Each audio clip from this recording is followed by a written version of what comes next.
राधे राधे। श्री हरिदास श्री कुंज बिहारी सबको मिले श्री वृंदावन वास। कैसे हैं आप सब? राधा रानी की कृपा से बहुत अच्छे होंगे।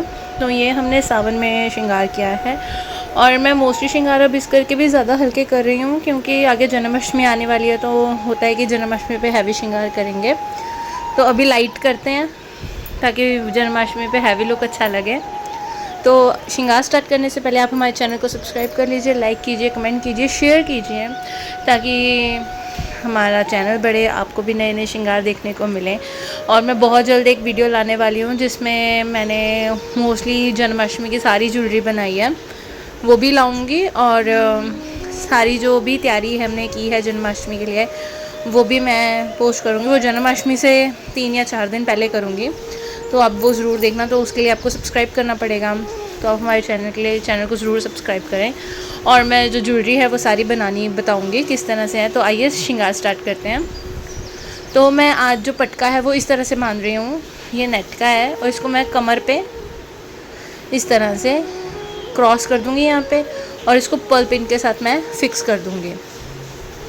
इसको थोड़ा सा कर देंगे तो ना, नीचे कर देंगे तो बहुत अच्छा लुक आएगा। देखिए ज़रा, ये देखिए मैं इसको पर्ल पिन के साथ, और पर्ल पिन जब भी लगानी है ना ठाकुर जी को बहुत टेढ़ा करके लगानी है, मतलब पिन को टेढ़ा करके लगानी है ताकि उनके लगे ना। और ये है कमरबंद, ये एक तरह का नेकलेस है, मैं इसको कमरबंद की तरह लगा रही हूँ इस तरह से, और इसको पीछे पिन के साथ अटैच कर दूँगी। ये गले का हार जो मैंने जन्माष्टमी के लिए बनाया है वो भी गले का हार और लेकिन लंबी माला बनाई है, तो ज़रूर देखना। मैं करूँगी उनका वीडियोस पोस्ट जल्दी करूँगी क्योंकि अभी मैं असल में काफ़ी चीज़ें मेरी पेंडिंग है अभी उसमें बनाने वाली। अगर तो मैं अभी क्यों एडिट का टाइम नहीं मिल रहा है, उनको एडिट करना पड़ेगा तो एडिट का भी टाइम नहीं मिल रहा है। तो अभी जितना हो सकेगा मैं उतनी चीज़ें शेयर करने की कोशिश करूँगी कि हो जाएँ, जल्दी से जल्दी शेयर हो जाएँ, क्योंकि ज्वेलरी बनाने में बहुत बारीक काम है, बहुत टाइम लगता है उसमें। तो इस करके मैं कोशिश करूँगी। और मुझे एक कमेंट आया था कि बालों के साथ पगड़ी कैसे बांधते हैं, तो ये वीडियो मेन उस चीज़ के लिए है कि बालों के साथ वीडियो मतलब पगड़ी कैसे बांधते हैं। तो सबसे पहले हम इनको बाल लगा देंगे और एक बेस के लिए कपड़ा लेंगे, जो मैं अपनी ड्रेस के साथ का कपड़ा ले रही हूँ, ठीक है। इसको लेकर एक साइड से हम बांधना शुरू करेंगे। देखिए सिंपल प्लेन हम एक साइड से कपड़ा लेकर उसको बांधना शुरू करेंगे, और जब हम इधर से करके और बालों को थोड़ा थोड़ा अंदर करते रहेंगे पकड़ के, ये देखिए इस तरह से, मतलब उन पकड़ के बालों को अंदर करते रहेंगे। और जो आपका थंब होता है ना, थंब से बालों को नीचे करते रहेंगे क्योंकि हम करली बाल हैं हमारे पास, तो इसके इस तरह से बाल लेंगे। और उसके बाद जब हमने फर्स्ट रोल इस तरह से दे दिया, फिर सेकंड जब हमने पगड़ी का वो बांधना है तो उसको इस तरह से रोल करके ना, कपड़े को इस तरह से रोल करके, देखो जिस तरह से मैं कर रही हूँ, टाइट रोल करना है, ये कोई हल्का रोल नहीं करना है, इसको टाइट रोल देके इस तरह से हम उसको बांधेंगे। और हर बार जब जितनी बार भी हमने इसको लेके घुमा के लानी है ना, वो हर बार हम उसको इसी तरह से बहुत टाइटली रोल करके हम उसको लेके जाएंगे, उतनी ही टाइट से हम अगला रोल बांधेंगे, ठीक है। तो इसके बाद जो एक ये पर्ल पिन होती है, पर्ल पिन से मैं उसको सेंटर में टक कर दूंगी ताकि वो वहाँ पे सिक्योर हो जाए हाफ, ताकि वो मुझे फिर दोबारा उसको छेड़ने की ज़रूरत ना पड़े। और जब दूसरी साइड से लाना है तो तब भी इसी तरह से बालों को थंब से नीचे करके रोल करके हमने घुमा के लानी है, ताकि ना वो क्या हो, अच्छी तरह से ना बेस बन जाए। क्योंकि उसके बाद आप कोई भी अटैचमेंट लगाओगे, कोई भी पर्ल पिन का काम करोगे या ऑल पिन का काम करोगे, कुछ भी लगाओगे तो वो उनके बालों में नहीं, तो उनके वो ना सिर में नहीं लगेगी, वो सिर्फ बालों तक में रह जाएगी। बेस इतना हैवी कर दो, मैंने कई वीडियोस और में भी बोला है कि बेस को इतना हैवी कर दो कि ज़रूरत ही ना पड़े कि उनको पिन चुभे ही ना, पिन पहुँचे ही ना उनके तक। तो ये ड्रेस का जो दूसरा मैंने कपड़ा दे रखा है, उसी साइड का दूसरा कपड़ा लेकर हम दूसरी साइड पे बांधना शुरू करेंगे।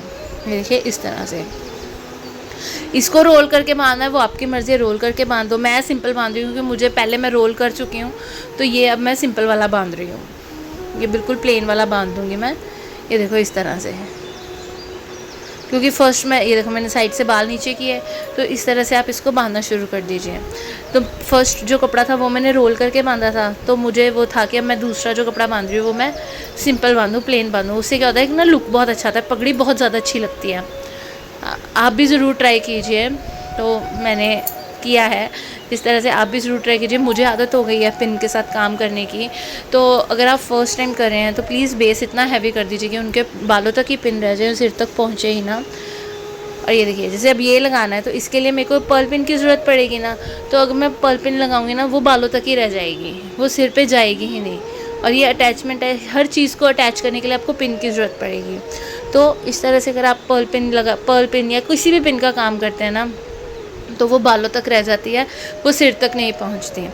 तो इट्स बेटर, अगर आपको पगड़ी उनको इस तरह से बांधनी है तो आप इसी तरह से बांधें ताकि उनके सिर्फ सिर तक ना लगे, पिन ना पहुंचे। ये मैंने उनको मोरपंख लगा दिया। मोरपंख के बाद एक मेरे पास एक चंद्रिका थी, राधा रानी की चंद्रिका है ये, और तो मैंने ये चंद्रिका लगा दी। इससे मेरा आधे से ज़्यादा, मैं उसके बाद पगड़ी ज़्यादा हैवी नहीं करी क्योंकि मुझे नहीं बांधनी पगड़ी हैवी, क्योंकि जन्माष्टमी के लिए लुक हम हैवी देंगे, तो उसके लिए फिर अभी हल्का हल्का श्रृंगार रखते हैं। तो कल मैं राधा रानी का श्रृंगार भी पोस्ट करूँगी, तो वो राधा रानी का श्रृंगार भी मैंने बहुत हल्का किया है, जितना हल्का हो सकता था मैंने किया। बाकी राधा रानी की अपनी मर्ज़ी होती है, जितना उन्होंने तैयार होना है, जैसे भी होना है उन्होंने तैयार, तो वो उस तरह से तैयार होते हैं। बट मैंने अपनी तरफ से कोशिश की थी कि मैं बहुत हल्का श्रृंगार करूँ, और मैं काफ़ी टाइम से बहुत हल्का श्रृंगार कर रही हूँ, क्योंकि एक तो पंजाब में गर्मी बहुत है, ठीक है, इस करके भी मैं थोड़ा कम श्रृंगार कर रही हूँ। बट दूसरी बात ये है कि मेरे को जन्माष्टमी का लुक बहुत ज़्यादा हैवी देना है, मतलब अच्छा लुक देना है, तो उसके लिए अगर अभी हल्का थोड़ा श्रृंगार करेंगे ना तो जन्माष्टमी का लुक बहुत अच्छा लगेगा। तो आप कमेंट करके ज़रूर बताएं कि आपको ये श्रृंगार कैसा लगा। हल्का है, सिंपल है, बट मुझे बहुत पसंद आया। आप कमेंट करके ज़रूर बताएं कि आपको ये कैसा लगा। राधे राधे का कमेंट ज़रूर करें। और इस तरह से पायल बांधनी भी मैंने बता रखी है कि किस तरह से बांधते हैं, आप और वीडियोस जाके देख सकते हैं। मैंने उस वीडियोस में भी बता रखा है कि पायल किस तरह से बांधते हैं उनको। और ये मोस्टली मेरा सारा श्रृंगार था। अब मैं उनको पैरों पे अंगूठी लगाकर हाथ में भी अंगूठी लगा दूँगी। तो ये मेरा ऑलमोस्ट श्रृंगार कंप्लीट हो गया है। तो बने रहें चैनल में, देखते रहें, ताकि आपको नई नई चीज़ें देखने को मिले, नए नए श्रृंगार देखने को मिले। और जो भी आपको चीज़ अगर कुछ पूछनी है, कुछ भी है, आप वो कमेंट कर सकते हैं, कमेंट करके पूछ सकते हैं, या फिर मेरी इंस्टाग्राम आईडी का लिंक उसमें होता है, आप डीएम करके पूछ सकते हैं, आप उसमें कुछ भी पूछ सकते हैं। आइए आप अपना डिटेल्ड वीडियो में आपको दिखाती हूँ। ये देखिए मेरे ठाकुर जी, मेरे कन्हैया बहुत सुंदर लग रहे हैं। आपको कैसे लगे आप कमेंट करके ज़रूर बताएं। राधे राधे का कमेंट तो ज़रूर कीजिए। फ़ैन की वजह से मोरपंख उतर गया, इट्स ओके। राधे राधे। श्री हरिदास, श्री कुंज बिहारी, सबको मिले श्री वृंदावन वास। राधे।